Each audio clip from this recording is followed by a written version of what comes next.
पहलगाम येथे दहशतवाद्यांनी केलेल्या हल्ल्याच्या घटनेनंतर देशभरातून संतप्त प्रतिक्रिया येण्यास सुरुवात झाली असून भाजपचे नेते मंत्री नितेश राणे हे पुणे दौऱ्यावर होते। त्यावेळी नितेश राणे यांनी भूमिका मांडली आहे। नेमकं नितेश राणे काय म्हणाले पाहूयात। म्हणाले की पाकिस्तानच्या एका वृत्तपत्रात एक न्यूज आलेली आहे की ट्रम्पचे सल्लागार नेमलेले आहेत आणि त्यांनी सांगितल्यानंतर भारत बदला घेणार।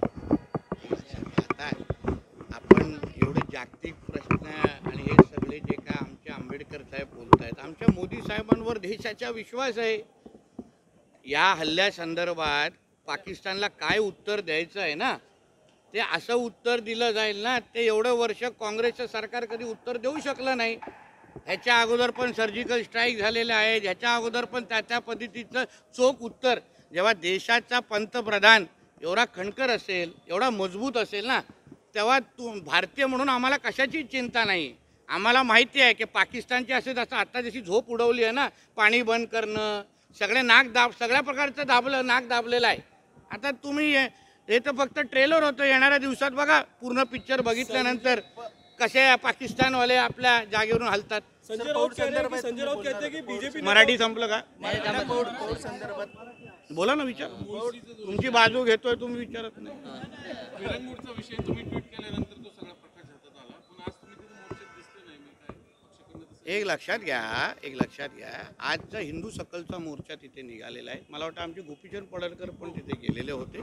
मी आज जबाबदार मंत्री म्हणून त्यांना धडा शिकवणं हे आता माझं काम आहे। जेव्हा मी असंख्य हिंदू सकल मोर्चावर गेलेलो, आवाज उचललेला आहे। आता अशा पद्धतीच्या जिहादी मानसिकतेचे जे लोक आहेत, जे एवढी हिंमत करतात, त्यांना परत शौचालयामध्ये ते उभं राहणार नाही दोन पायावर, एवढं काळजी आमचा देवाभाऊचं सरकार निश्चित पद्धतीने घेईल। ह्यात तुमच्या कलेक्टर कार्यालयावर सर तन से जुदाचे घोषणा ऐकल्या गेलेल्या, मदत करू का?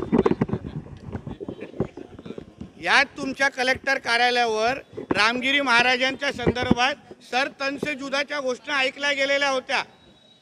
तेच आता उद्या अगर कुठल्या मस्जिदीमध्ये घडलं असतं तर महाराष्ट्र शांत राहिला असता का? पण हे माझ्या हिंदू समाजाला मी विश्वास देतो, हे देवाभाऊचं सरकार आहे, हिंदुत्वादी विचाराचं सरकार आहे। त्याला परत दोन पायावर तो शौचालयामध्ये उभं राहू शकणार नाही, एवढी काळजी आमचं सरकार निश्चित पद्धतीने घेईल। अल्पवयीन आहे मुलगा, तो मदरशामध्ये शिकलेला आहे। आपण त्याच्या बापाचे विचार काय आहेत, बापाच्या विचारावरून कळतं मुलगा कसा तयार झालेला आहे। जेव्हा त्याच्या वडिलांकडे आमचे कार्यकर्ते गेले, त्यांनी काय उत्तर दिलं, तर अशा लोकांना धडा शिकवण्यासाठीच हिंदू समाजाने आम्हाला सत्तेमध्ये बसवलेलं आहे। म्हणून आम्ही वारंवार बोलतोय, हिंदू समाजाने हे सरकार आणलेलं आहे, म्हणून हिंदू समाजाला समाधान होईल। आमच्या देवी देवतांकडे त्यांच्या मोहम्मद पैगंबरांबरोबर काय बोललं तर त्यांना मिरची लागते, मस्जिदीबद्दल बोललं तर सर तन से जुदाचे घोषणा दिले जातात। आता आमच्या मंदिराकडे वाकड्या नजरेने बघणारे लोकांना ना, आमचं देवाभाऊचं सरकार नीट ठेवणार नाही, जागेवर ठेवणार नाही, एवढं विश्वासाने सांगतो।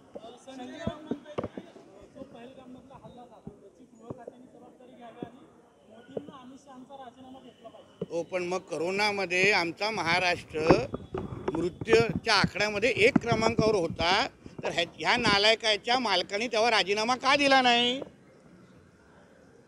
ज्याच्याकडून तो पगार घेतो ना, तो उद्धव